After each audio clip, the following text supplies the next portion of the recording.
Subscribe to my YouTube channel and click the bell icon for the latest film interviews, features, and recommendations on the movies that matter. Good to see you, Anurag. Thank you, and welcome to the film club of the Indian Film Festival of Melbourne. This is the 11th edition of the festival. It's the 11th year. This year, of course, due to COVID and due to the times that we're in, there's a slightly different format to the lead up to the festival, which will happen in October. We are, of course, using Zoom to create this film club where we're chatting with some of our favorite filmmakers. And we're so excited that you said yes to do this.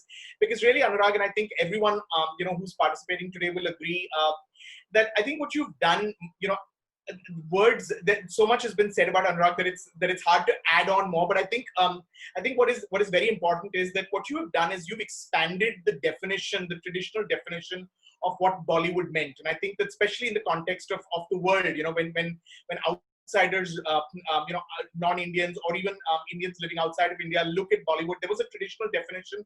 And what your cinema has done is really expanded that definition. And thank you, because that has yielded such incredible films over the years. I also want to give a little bit of trivia. You attended the Indian Film Festival of Melbourne in 2016 with your film Raman Raghav. I think Nawazuddin Siddiqui and you were there together. And Nawaz won Best Actor that year at the festival. Yes. So, so your sort of your family, your IFFM family. But I'm going to jump straight into the conversation. Anurag, you were shooting a film in the mountains when the country went into lockdown, weren't you? Now, of course, we've been in lockdown for over 4 months. Anurag, what have you achieved creatively in this period? Nothing. Zilch. But you said you've been writing, no? I've been writing in the sense I've never struggled with writing so much. Also, I'm writing one of my most difficult scripts ever because my writing is normally 3 to 4 days, right. And which is how I write my first draft, and then I go from there. And this time it's been 4 months, and I've been struggling to write because it's actually a tough one. And that month, for first month, I was very good. First month, I was just revisiting what inspired me to cinema. I went back to 1994. And and watched all the old classics of Hitchcock and Vaida and Disika and Fritz Lang and everything. And then after that, I stopped watching so much, and then the struggle started. And nothing. It's just been a lot of struggle actually. But yeah, I try to set things up. My new library is being set up, and I'm just waiting another 3 more days left before my entire house becomes Dolby surround, and wow. I can then start watching again. Anurag, has any of the new writing been inspired by the pandemic? I mean, has the pandemic, have these times kind of found their way into your cinema? No, I've just kind of written something. I've just kind of ideated and written something that will have a lot to do with this lockdown, because this lockdown has been both good and bad in the sense. This is the first time. This is the most unnatural first pause that I have taken in 27 years. Wow. So I've realized that I've been working non-stop, and when my first film Paanch got stuck, right, and I waited for Paanch to come out, and Black Friday, the pain was so much that I decided never to wait for anything. So since Black Friday, I finished shooting Black Friday, I started another thing, and I never stopped. I'd have done some inane work also at that time, but I never stopped working. So this pause made me realize that I have actually never grieved on any kind of a failure. It has become my survival method. I have never savored any kind of a success. I just kept moving on from one project to the other. And this unnatural pause has taken me back to everything. It's taken me back to everything. So it's been both good and bad. And that is what I'm trying to pour into what I'm trying to write. But Anurag, the way that we watch films or the way that we consume entertainment has changed fundamentally in this period. I mean, across the world. Do you think that it is also going to have an effect on how we choose to watch films once this is all over and once we can go to the cinemas? Do you think it is change? No, it is. The change was imminent. I'm saying, pandemic or not non-pandemic, there was our viewing habits were changing, and way back in 2012 I had foreseen that, and I had started working towards this. And like how I told you, like my house will become Dolby surround. So I've redone my house where I'll be watching cinema. Hmm. So and Correct. literally and people who are experts who have done that, where you have a flooring that absorbs the sound, where the door will absorb the sound, the curtains that absorb sound, so neighbors don't get disturbed when you're playing a movie in Dolby Surround. And now I can watch everything. Everything is a cinema experience for me. I have the best projector and everything, and because I've got it, that means somebody else was getting it and somebody recommended it to me, and people have opened business like this, Right. right? So where my bedroom, if I'm watching anything on television in my bedroom, that's also Dolby Surround. So I'm Dolby Surround living room, Dolby Surround bedroom. Here is a big screen, there is a small screen, but that's how I'm going to be. Just cinema, cinema, cinema, and my You entire know, and house is now a library. even for those, Anurag, that can't necessarily turn their homes into cinemas, I mean, it It's has changed. yeah. Yeah, sorry, It sorry, has no. changed and it is available at every cost. See, what is Wow. happening is Right. people who watch things on cell phones, Hmm. so now they are getting the virtual reality masks, Right. which are very cheaply available, where you put your phone in Hmm. and you get a full experience of sitting in a cinema hall and watching a film. So it's Right. not like that I'm saying, it's like maximum, it's like IMAX. So Correct. when in those virtual reality masks will be used to watch cinema. Hmm. So the filmmakers and content creators don't have to worry. We have to continue creating cinema. People will watch where they like to watch. Actually, I was going Cinemas, to ask you that. How does this change the way that y'all are going to make films going forward? The fact that so much is it's being not. consumed at home, Yeah. will that have an effect on how y'all make cinema and what y'all make? No, I don't think so. I think it will only become much more braver because one now, see, the biggest problem with cinema so far as a filmmaker I've seen was access. So Right. when my film would come out, people would access it at their own time by downloading it when there was no streaming service. With the streaming service, it has opened up. Suddenly my viewership has gone up. And I can see Right. the results in the way, for me, various studios from Hollywood or Paris or Germany, they're interested in working with me. So Right.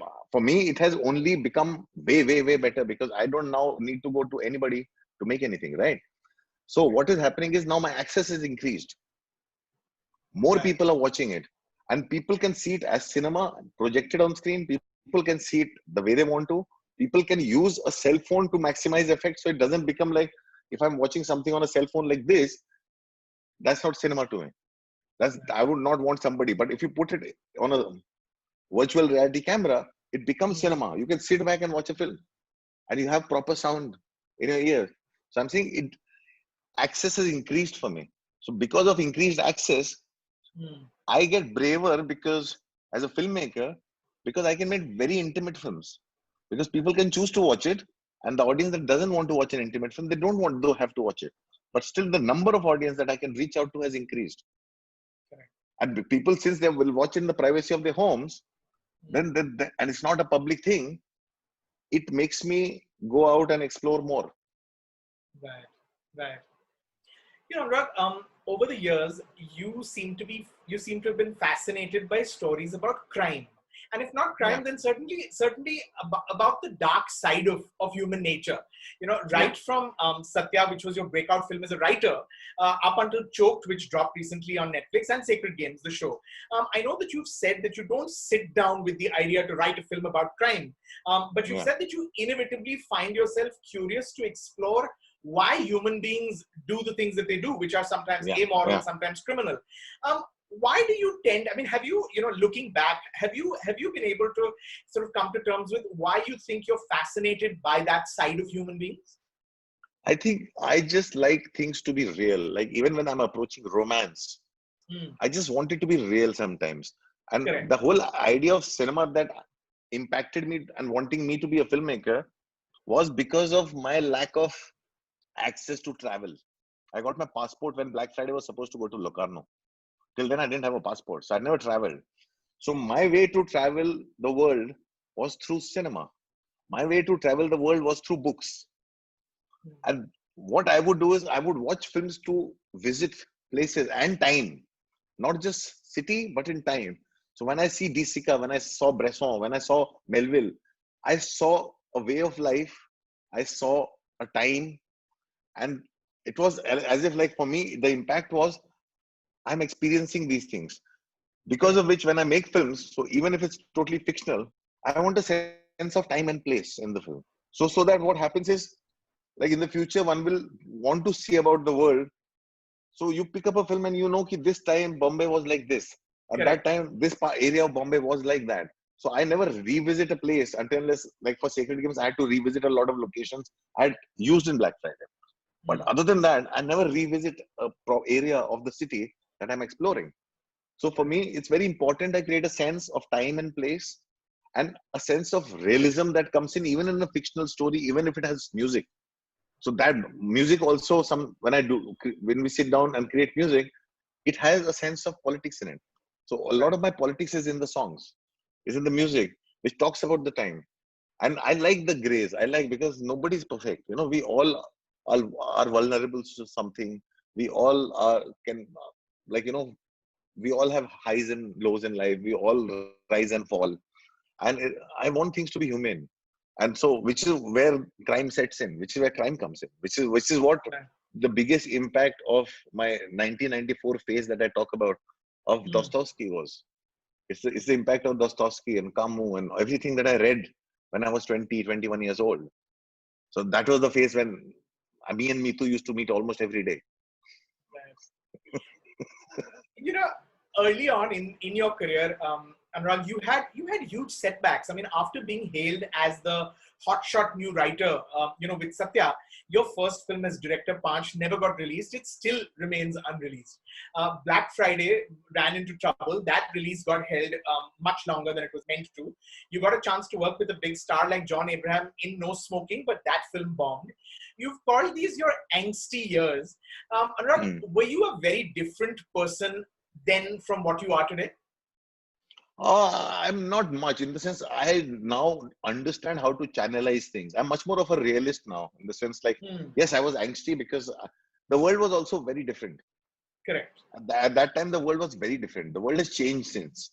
And at that time, I felt like, why is it that I'm made to believe constantly that what I do or want to say, nobody wants to hear? Whereas I knew that people wanted to hear that, Hmm, which is not so true anymore. Today, people want, and you realize with social media that the majority of people that in many ways don't agree with you, with mainstream as well.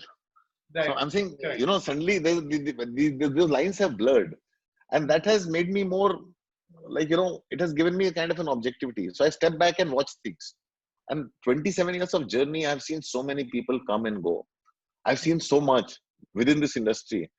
And you realize 27 years is actually nothing. In that short period of time, you see so much that it looks so large.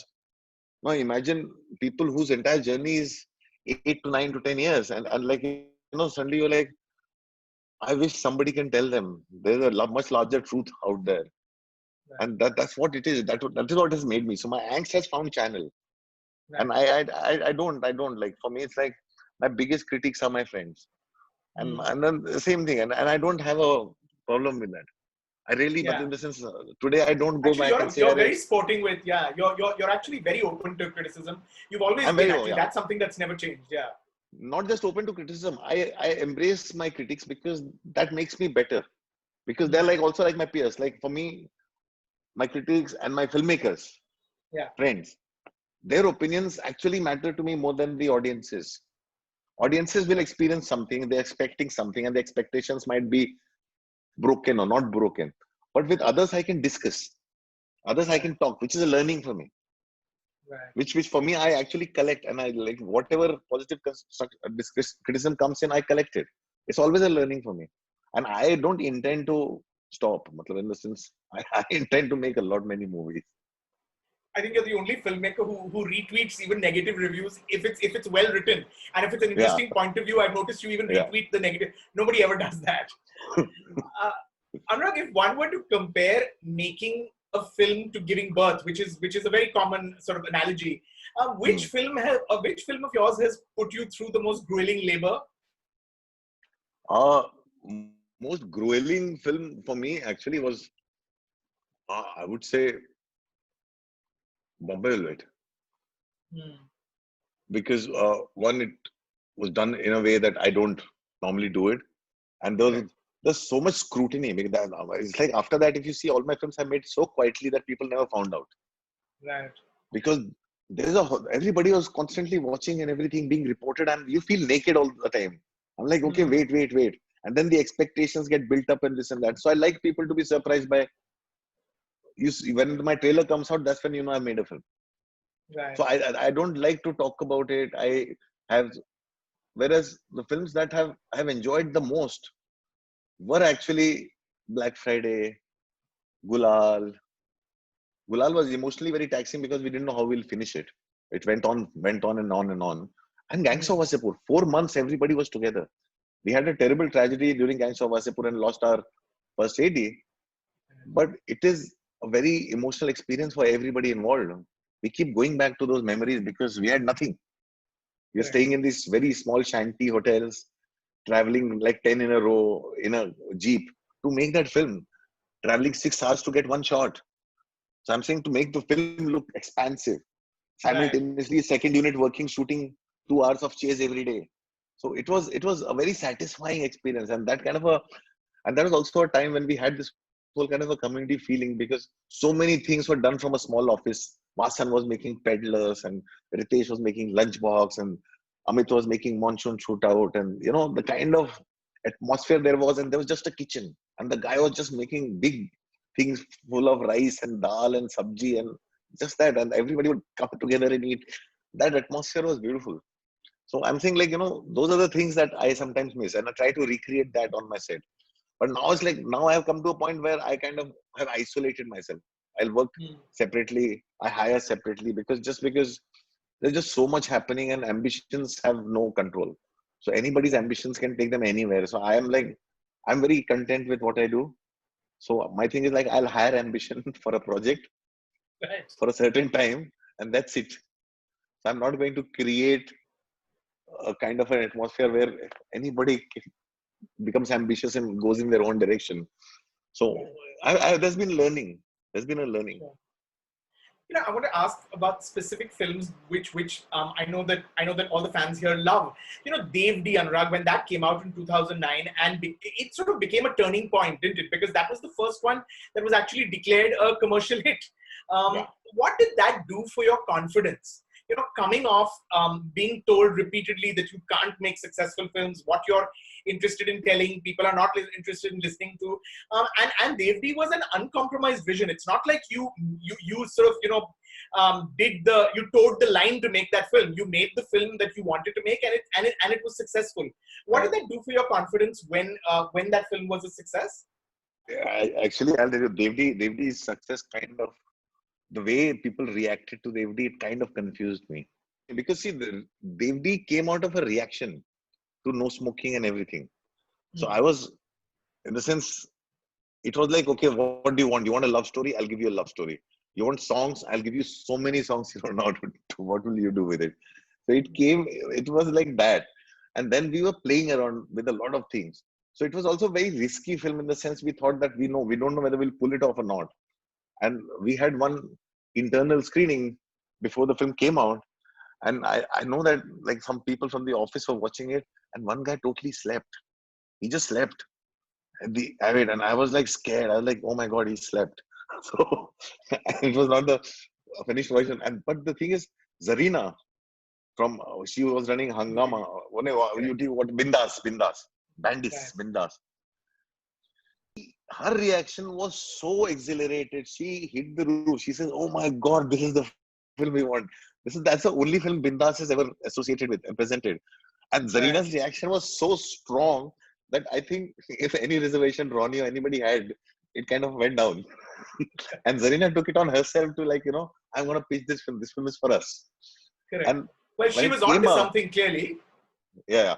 But the thing is, I remember we had a massive premiere at Chandan, and I was petrified. And I had people like Rajat Kapoor was watching the film, and some art house filmmakers were there. Some of our PFC members were there, who are harshest critics, and then like some industry people were there, trade people who never liked me. So I Right. was stressed. I did not dare enter the cinema. I entered in the beginning to see the reaction to the trailer of Gulal, and I stepped out. And after that, when the move, and we were having a drink outside, me and my producer, and suddenly the Nikhat Kazmi's 5-star review came out. And I went crazy. I was like, what? We got 5-star reviews. How much are people loving the film? And when it got over, Rajat Kapoor came out like, what have you done? And this and that. So it kind of confused me. I was like, I didn't know how to deal with it. And then soon after Gulal came out, and back to back people were started like reviewing. My reaction to that was Girl in Yellow Boots. I was like, I can't deal with this.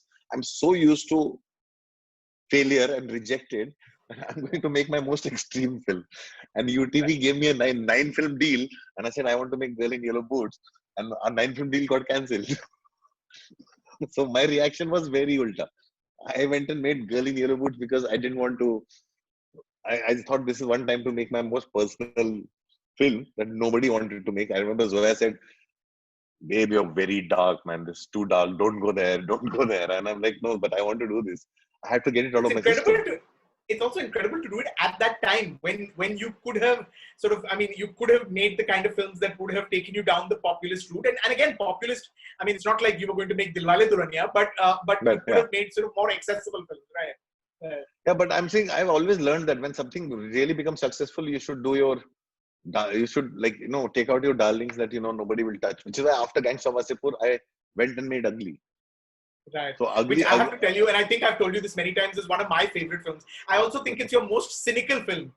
It's probably one of the darkest, but I think that film is just so true to the world that you set up, and it really explores. Since we're talking about dark things, it really goes into the darkness that resides in our hearts, in the hearts of people. No, it does. It definitely does. But things don't happen as you plan them, because I have realized that after like Yellow Boots now, and I wanted to just make a commercial movie for cinema hall. I'm like, बहुत हो गया festival से कुछ मिल नहीं रहा है. Festival में जाके हम लोग घूम फिर के आते हैं, लेकिन फिल्म रिलीज ही नहीं हुई, because Yellow Boots didn't release for so long. So we went and shot Gangs of Wasseypur. मैंने कहा this time it will be like a thorough entertainer, and we were doing it at a very low cost. And I remember we were pitching Lunchbox at the Berlin market at the festival and Marco Muller came and met me, and he had seen some portion of the edit, and he brought in Eduardo, and he says, he wants to see your 6-hour epic. So I said, but that's a very commercial film. I said, no, but he wants to see it. I said, but why do you want to see it? It's my masala movie. I made it so that I can make some money to make other films. It's not a festival film. He says, can you let us decide that? Okay. So I had one rough edited version on a DVD, which I gave him. And then suddenly from everywhere, we started getting calls on Wasseypur. I'm like, hello, this is my most commercial film. And I wanted to work in box office, and it became a festival breakout. So no, you cannot plan that. For me, I had thought Yellow Boots would be my festival breakout, but Wasseypur became the breakout. Yellow Boots opened the market for me. So every film serves a purpose, and you can't decide that. You never know what works and what doesn't work. Gangs of Wasseypur, Anurag, both parts, of course, came out the same year in 2012. It really is your godfather in a sense, isn't it? The big gangster epic that everyone fell in love with. I was looking at the trailer today, and you realize that so many actors that we love today had bit parts. Those became the breakout roles. Jaideep Palawat, Pankaj Tripathi, or even Nawazuddin, for whom actually that was the big breakout film, Gangs. The only star in that film actually was Manoj Bajpayee, and even for him, it was a sort of comeback kind of movie. Anurag, can you talk about directing actors and your process with actors? Because the one thing that I think all of us have heard and read listening to actors is they say that Anurag actually allows you to do what you want. As long as you stay within the framework of what the scene needs to convey, you actually give them a lot of freedom. I work with actors the same way I work with my crew. Because, in the sense, my main work ends at crewing up and casting. Right. So when I have picked up I pick up the right people for the role. I pick up the right crew for the role. And you know what? Deep down, I know that, like when I was struggling to do something, I know I always wanted to do my best. And I always got disappointed by the compromises people I was doing my best for. The reason I would walk away from films and people was because I could see them compromise from what they could have done from. But I, as a person, always wanted to do my best in everything. And I believe the same about other people. So when I hire people, I hire people who want to do their best and they feel lost. I pick them up. And then I know and I put them together and I give them space because I like to explain everything. So I will explain everything to them before we go even into the shoot. Hmm. And after that, I'm just in the moment. I want everybody to be in the moment. And so I don't tell them anybody what to do. I tell them what not to do. So my way of working is don't do this, don't do that. So I never tell them what to do. And they automatically like give me their best. It's a very simple philosophy. You Hmm. collect a bunch of people who want to give it their best shot. You will not end up with anything that's kind of any less than what you expect. And you give them that space to do their best. And I just keep telling them, I say no. Like, so for example, my cinematographer is saying, like, I'm thinking, let's do this. I said, that will be too much. Don't do that. That's the most Right. I will say. But that's freedom and empowerment that the team feels brings out their best. It's always, it is very simple. That's Give, not the conventional way of that a lot of filmmakers work with their actors.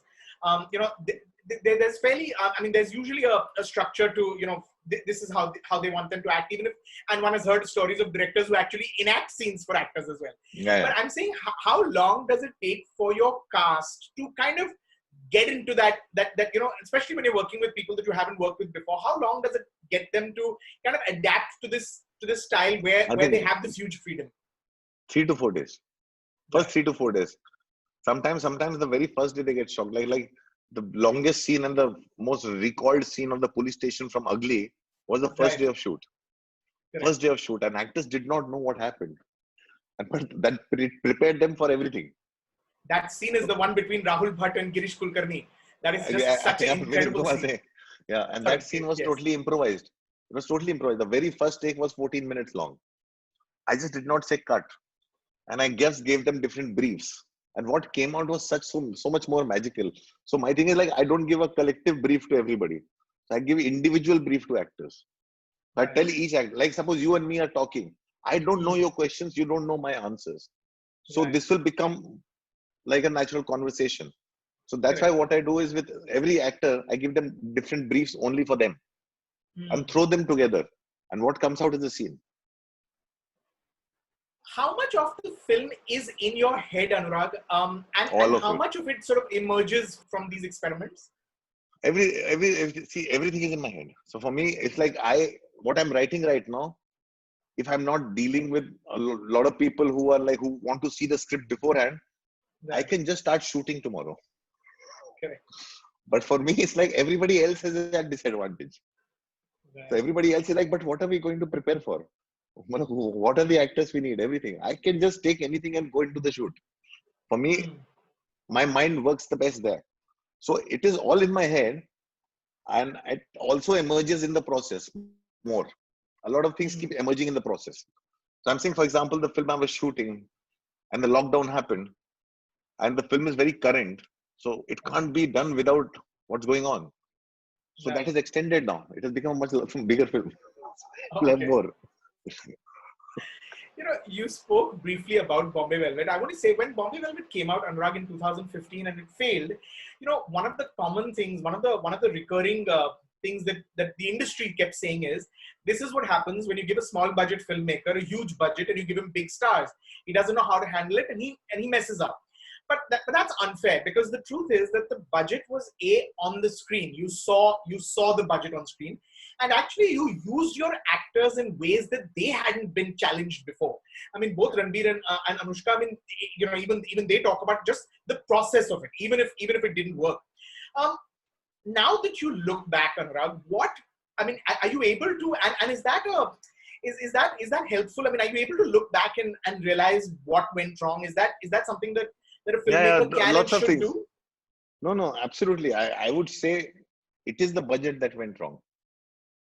I'm saying I could have made the same film for much lesser money. Hmm. I just made life easy for me in the sense I'm not used to it. Like, see, my philosophy has been when you go make a film, right? You're not on a holiday. You're going to work, right? Right. But that film was a holiday. We're staying in a resort and we're traveling in our Mercs on the set and everything. I'm saying that's not. I would have much rather made the same film with Because if the budget was less, my film could have been longer, and I would have traveled and put the pieces together to create a sense of Bombay. Like how Anurag Basu created a sense of in Barfi. He shot in Correct. pieces everywhere. I have that skill. Like how I did Wasseypur. It doesn't look small. It looks massive without money spent on it. The Correct. disadvantage was because you can do that with unknown people. But Ranbir and Anushka and Karan are like such known faces. I can't hide them anywhere. And since I couldn't hide them, we had to create a set.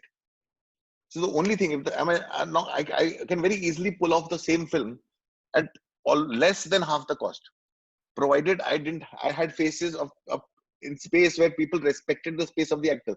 Unfortunately, you can't do that in India.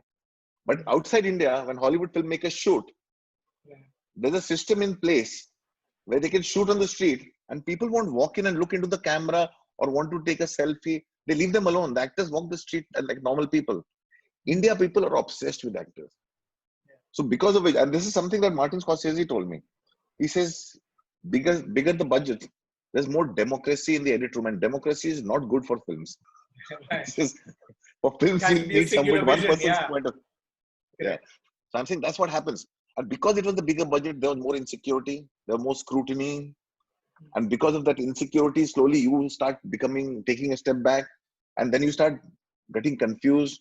And then suddenly, you don't realize that when the transition happens from making the film I've been wanting to make to focus on getting a first 3-day opening. You don't realize that when that happens. And it all happens only because the budget is so huge and it's being thrown at you every day. Correct. So that figure of 90 crores and 120 is what is thrown at me every day. Even now, when they talk about the film, they don't talk about the film. They talk about 90 and 120. I'm like, so that is the problem. I still think that was the problem. Nothing else was the problem.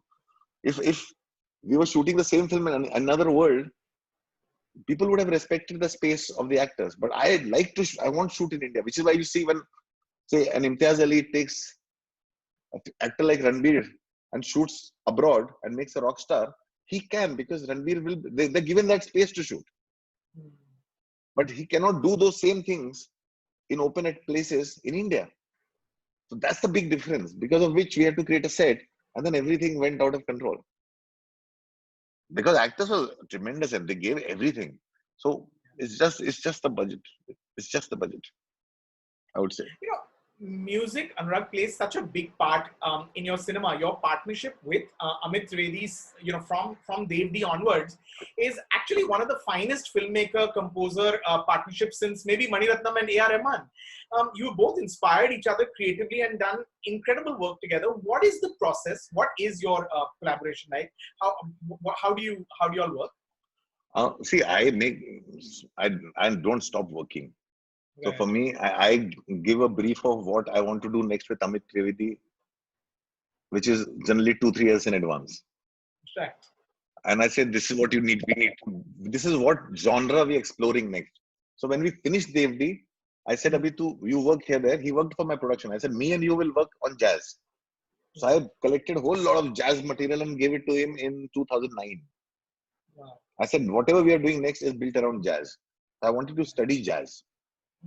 And that came Bombay Velvet. After Bombay Velvet, when I came on to Manmarji, I told Anandra, because the film was already being done before, I said, Right. I don't want to see what has been done. I don't want to hear what music has been done. I want to do it my way. So we had a longer brief. I said, that film had 3-4 songs. I said, my thing, I'm seeing it musically. And I want to go in there. And I talked to Amit and Shelly, and I said, go to Punjab. Find the sound in Punjab and bring that back to me before I even sit down and get into the script. So we spent 1 year on the music before we even got onto the script or casting. And whatever is coming next, for which we have already done almost all the music over the last 3 years. But I was listening to the sound with gibberish while I was shooting Mukkavas in 2017. That music has taken 4 years to evolve, and it has come to a place now, which is the film that I've been doing quietly. So which is another zone, totally another zone. And like, I'm so proud of that music. Whenever I kind of play it in the house and somebody else says, where is this from? I said, I don't know. And everybody like, this is so cool. And I'm like, yeah, thank you. So that's what it is. It takes time. Like with Sneha, I spent 3 years creating Gangs of Wasseypur. Correct. So I spend that time, and in between process, I find new sounds and new voices. Somebody haven't worked with. So I'll find a new guy and I'll say, let's do a smaller film together and spend time on that. But maybe I'd spend like 1 year at least on music. And music also serves a purpose because everything that I cannot say in the film directly, I say it I put it in the song. Songs. And that actually came out so beautifully in Manmarziyan actually, which it was easily the best soundtrack of last year. I mean, absolutely the best soundtrack. But Anurag, you've also been instrumental over the years in producing some extraordinary films by younger or newer filmmakers. Udaan, Shaitan, The Lunchbox, Queen, Hunter, Masan, Urta Punjab. Some, of course, you produced, in a solo capacity, and some under the Phantom banner, which of course you launched with your friends. Why, Anurag, has it been important for you to mentor and enable new filmmakers? I don't mentor them as much. Yeah, it is. For me, it's a very big part of me. Like outsiders are a very big part of me because I think diversity only makes us better. Because a new person brings with him or herself their own voice. Any new filmmaker will bring with. There's so many films that we could not do because when we were at Phantom and the structure became a combination with Reliance and everything became commercial. There's so many films I look at and I like this was our film. Ye hamari film thi. We couldn't do it. Like everything from a Mard Ko Dar Nahi Hota to Death in a Ganj to Pari and everything. I'm like, I chew my nails because I'm considered like, you're the guy who will always lose money. So we are not listening to you types. But there's so many filmmakers that I see around and I try to enable them. I don't mentor them. When I hear their voice and the voice is interesting, I want to enable them because it challenges me. Anything I'm jealous of, I want to put my name on it. I will, because I want to be like, what challenge me now. And it makes me a better filmmaker, nothing. And I like more outsiders because this diversity that we see today is because of all these very strong individual voices. I never try to control them. I will not tell them how to do it. And sometimes they lose themselves. Sometimes they're in a hurry and they lose themselves also. So it's not always people know who did not lose themselves, but there are also people who have lost themselves in a process. And some people give up. But it is so amazing to see the young filmmakers who become so fearless. Because I remember my struggle days. Nobody has done more ghostwriting than me, right? But I could do it. I could do it because I would write non-stop 3-4 days, 5 days. For me, it's just 5 days of work now. Chalo gaya. But the thing is, I'm not bitter about it. But it has taught me so less. The world has changed since then.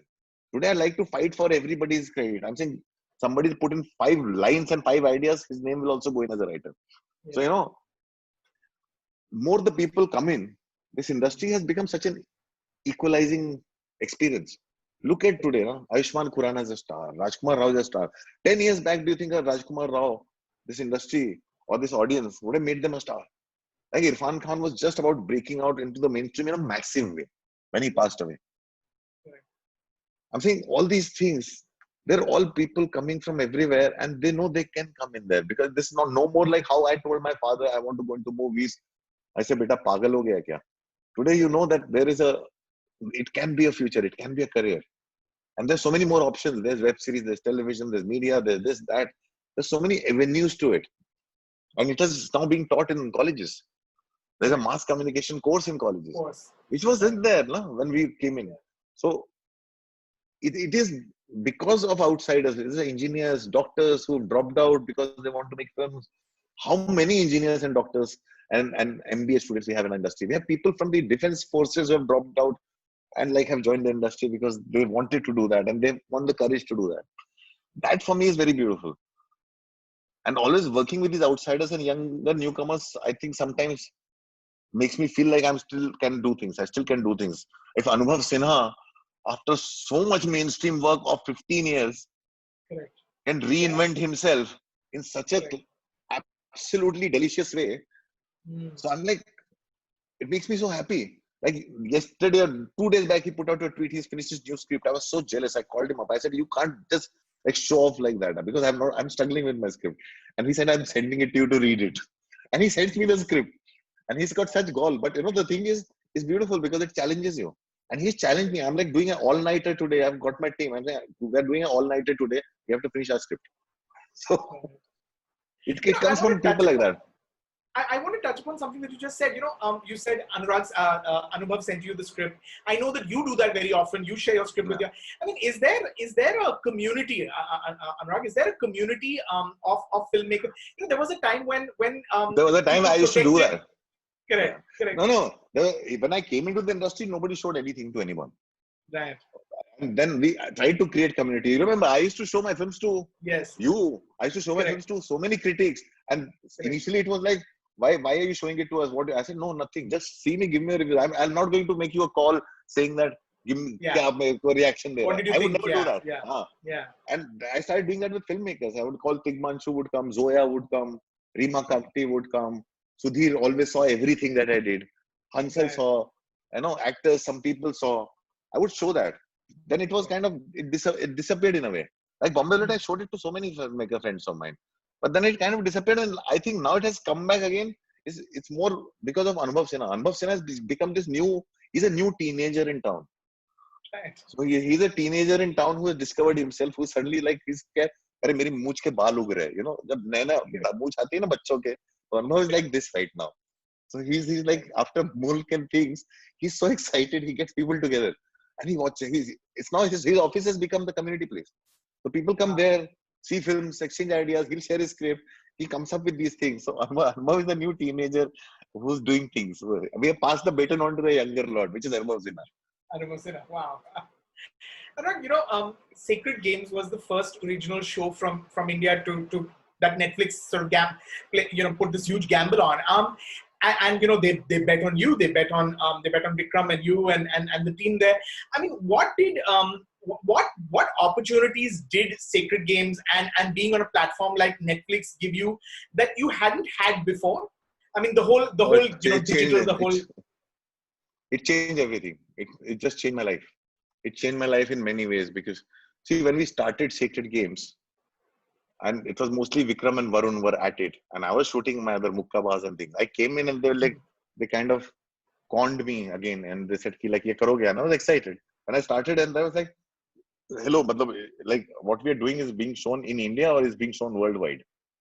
Then we realized it's being shown worldwide. So it was like, oh my God, this is like, we are first time on a platform. It's like running an Olympics, and you have to get a medal. You're representing the country. First web series shown worldwide, you're representing the country. That put us on our toes. And we did not anticipate even 10% of the success it saw. Our anticipation was not like that. And like every time when my film comes out, on the day of the release, the day before, I disappear. I always disappear. I get out because I don't want to. I leave. So, and I left. And this reaction was so humongous. The way it broke out, it just changed my life in a way that I realized all my audiences. I started realizing while we were shooting Sacred Games, because by then Netflix was coming into India. I had come into India. That suddenly, because 2016, I started 2016 or 17. Suddenly I started getting messages on Girl in Yellow Boots or Ugly. I'm saying like 4 years too late, people are watching my film. Then I realized people are seeing it on Netflix. And I started getting an idea, and I would call Vikram and I said, Vikram, do you realize that suddenly our films are being seen? Suddenly Udaan, everybody's seeing. Suddenly everybody's seeing all our films that they had not seen before. And on social media, we started having like more followers and people writing letters to us. We discovered this film, that film. And Masand suddenly started finding audience so much more than it had. So we started anticipating, but we didn't think out of India itna zyada hoga. Then when Sacred Games came out, and then it was world over, wherever you would go. The first time I remember, Nawaz was shooting for Tanishtha, and he called from there, and Nawaz says, sir, either Rome mein everybody's calling me Gaitonde. So I'm like, and it was like, really? And my filmmaker friends from across, they started reaching out to me. And what it did was, it enabled me, it enabled us that since we have that audience, it started getting us the right budget for the films that we wanted to make. The most difficult subjects we can make. The reach of audience is huge. Plus, the thing is, I am not going through the same trade pundits, studio heads who are from this business that handled for centuries by families. Their understanding of cinema is very in inverted commas. This is what it should be. I'm not dealing with those people anymore. So I'm not dealing with people who are asking questions, who's the star in it. And my budget is not based on that. And don't have to be answerable to the risks I'm taking. It has changed my life totally. It has totally changed my life in the sense. And today, I don't have to go to anyone to get my film made. Anyone. I have to just travel to LA to drop my daughter, do 5 meetings, and I get my funding. I come back and I make my film. So I'm like, because my audience also, people are watching this work outside. So it has made me such a solid, secure person where I don't have to go and tell them, nahi, samajh mein aa gaya, is baar commercial film banaunga. I don't have to say that. Correct. I'm going to open it out to the fans and the cinephiles who are on this, but I want to ask you one last question. And this is actually a question that is not about cinema. I want to ask you, Anurag, how important is it to have a life beyond the movies? Because one notices that you travel a lot for pleasure. You go diving. I know you do, and one has seen the TikTok videos. Occasionally, you'll make a TikTok video dancing with your daughter. I mean, how important is it for the sanity, for balance, to have other interests? My other interests are like, it is important for me. Water is something that I'm very like swimming and diving is very important to me. My daughter is just the biggest bully and the manipulator. She can make me do anything. So if she makes me dance, then I dance. She makes me turn upside down, I'll do that. But the thing is, I love traveling. And I love traveling to film festivals. I'm not a tourist as much as I'm a film festival hog. And then it is like, I also must say that when I came to Melbourne in 2016 and had the discussion panel, the most enthu girl who was asking the question in that discussion panel became my most relevant assistant, and she wrote ghost stories later. I met her in your festival in Melbourne. Lovely. Right. So, like, traveling, and that's how you meet people. And then diving, and that's all I do. There's nothing more. Otherwise, I sit by myself. I can spend days by myself alone. Right. So this lockdown hasn't been so bad for you. Nah. It's been mixed. Okay. Anurag, we've got film fans and your fans joining from Australia, New Zealand, Fiji, Indonesia, Malaysia, and India. We've got a whole bunch of fans. We've got a few questions. We have time for a few questions. Sarayu Kuti, if Sarayu Kuti can be unmuted and she can ask a question. Hi Anurag. My question is for someone who supports cinema from Kerala. I've noticed that you've really been quite vocal and supporting them. How do you think Malayalam cinema is changing the face of Indian cinema? And how are films that are so regional and so specific to the area and culture suddenly finding acceptance among others, suddenly being this big force in India? I think at this given moment, Malayalam cinema is the most powerful cinema in this country, in the sense that the most interesting rooted voices are coming from Kerala. And world is also recognizing that. You see Malayalam cinema representing India more than other languages right now. And it's also because, like I always say, through the film, you get a sense of time and place. You get a sense of the world it inhabits. And filmmakers are extremely cinematic. And filmmakers are extremely intelligent and extremely philosophical. And they also know their audience and they know how to put it out there. And there's some filmmakers I get absolutely jealous about. Look at Lijo. He's so fearless. And he's such a great, honest friend. Like Lijo doesn't like my film. Like my last 1 or 2 films, he's not liked. He calls me. He says, Anurag, you can do better. He keeps challenging. Then Rajeev Ravi, he didn't like. There's no dishonesty there. And I think that dishonesty is not also there between themselves. And that's how a community kind of builds itself up, which is what is so beautiful. And for me, it's always inspiring. Khali time, I will go pick up.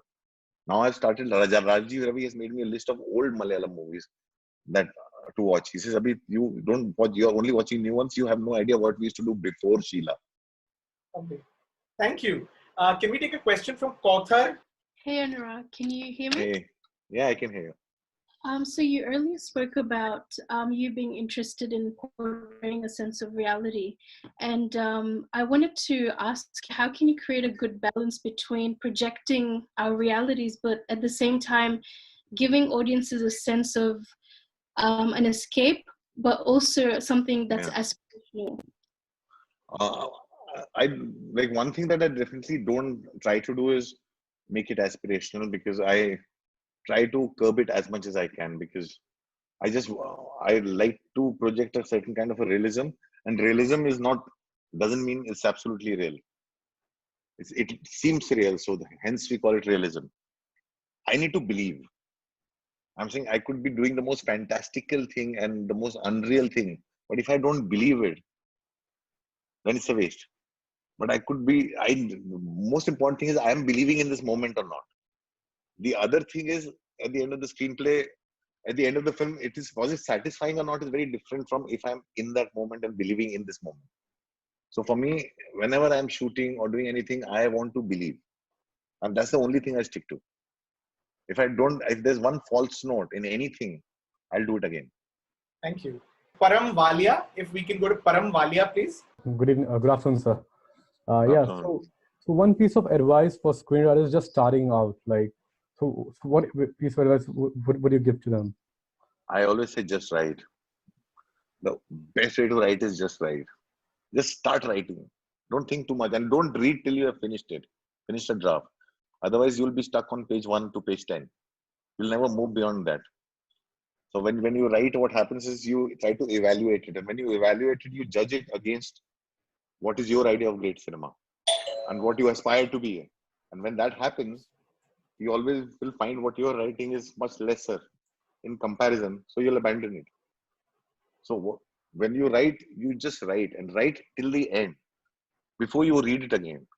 So what happens is, the magic that happens is when you write till the end and then you read it, by the time you reach the end, you'll realize that later part of the writing is so organic and so much more incredible, and you have found something there that inspires you to go back, and then whatever you will abandon, you'll still find things to you'll have the answer to what to do it to make it right.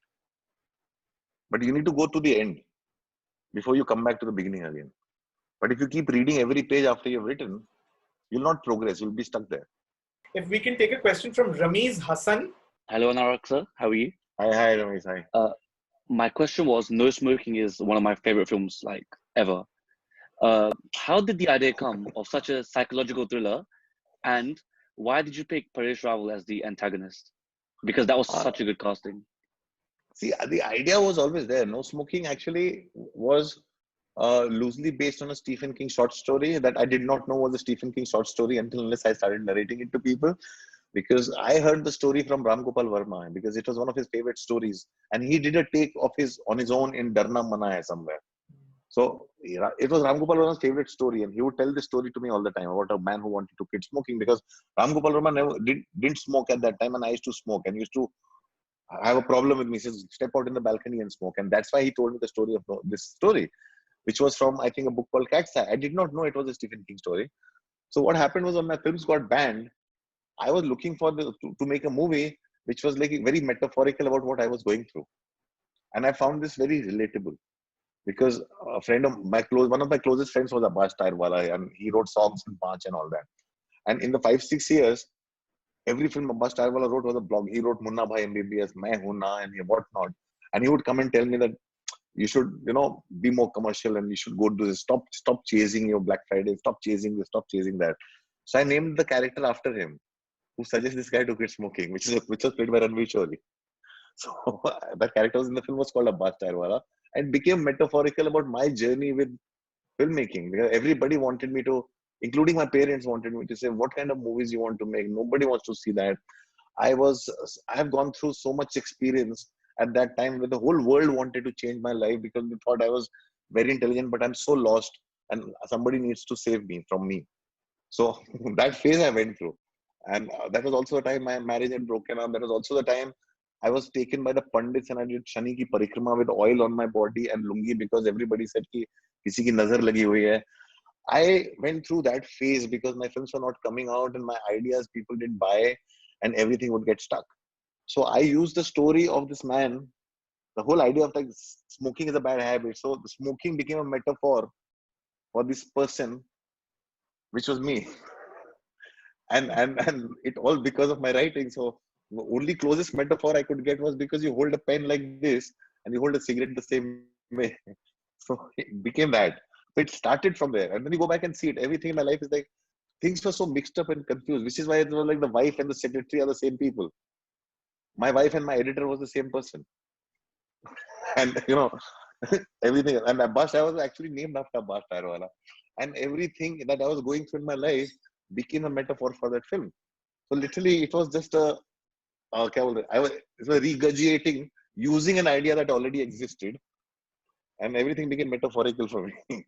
It was just a fun thing to do because otherwise, that was my like writing a blog.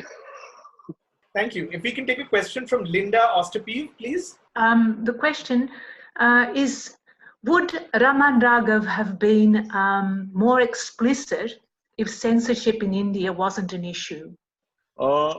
Yeah, in the sense like I actually got to do everything in Raman Raghav despite the censors. In the sense, the idea for me, the entire film was done for the last two scenes, last two chapters was the reason I made the entire film. Because initially the plan was to make the larger plan dream in life was to make a quadrilogy of films of Bombay, which was from different periods that gave a sense of how the journey from independence to the times we were living in. So we made Bombay Velvet, next was to be Raman Raghav. Then we wanted to make a film from the story which became the same subject they made Rustam, but we had a very different take on it, all from the way the tabloids connected these four films. And the fourth film was supposed to be of Lloyd's bank robbery. So when after Bombay Velvet bombed, they told me I can't make Raman Raghav. So I used Raman Raghav as a metaphor for everything that was going on at that time. Like in today's time, when you look back and you see all that, the second last chapter in Raman Raghav, when he's talking about how every religion has come on the street and is like trying to showcase the strength because everybody's so insecure and all that, you'll see that where it'll start making sense why I made that film, because that has now come totally in the forefront. I started seeing it then. I started seeing the insecurity then. So whatever insecurity I was sensing, I put it into the character. So Raman Raghav for me is really not as much about a serial killer as much as it is a political explanation of a whole lot of stuff that was going on. Or about the police and the crime and how everything is so mixed up. So what we did in 2016 was trying to we use Nawazuddin's character to foretell what's going to happen. If you see the last two chapters, that would probably make more sense now. But that's the film I wanted to make. In the sense, I did not want to make the film to show the killings. I was never interested in showing the killings. Thank you, Anurag. This was incredible. I feel like we've spoken so many times, and each time we speak, I still find that there is so much more to ask you because you have so much more to give. Thank you so much. Thank you so much. This was wonderful that you opened your heart and you opened your mind and your experiences, and you sort of shared with us such beautiful anecdotes. Thank you, and I hope that you will be at the festival. I mean, we don't know. Yeah, this sure. year, but I love Melbourne. Lovely. I love Melbourne. I miss Melbourne. Thank you, Meetu. Where's Meetu? I can't see her. Meetu's gonna. Thank you so in much. fact, I'm gonna toss right back to Meetu Bamiklonge, who's the festival director, and thank you again. Thank you, Meetu. Please. Thank you so much. Thank you. Anurag, thank you so much for coming. I love you, and yes, you're just so amazing. And every time I see your name or your work, I feel so proud. Complete Thank you reflected. so much. And so love you, and hope to see you here very soon. And lots and lots. Thank you so much. Not just me, everyone waiting. And thank you so much. Thank you, everyone. Thank you so much. Yeah, thank you everyone who joined us today. Please keep an eye out for our next IFFM Film Club.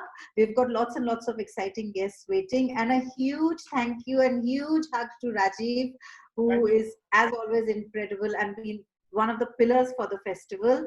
Lots of love. Thanks, Anurag. Thank you. Thanks, and thank you everyone for joining today. Bye. Thank you. Bye. Thank you.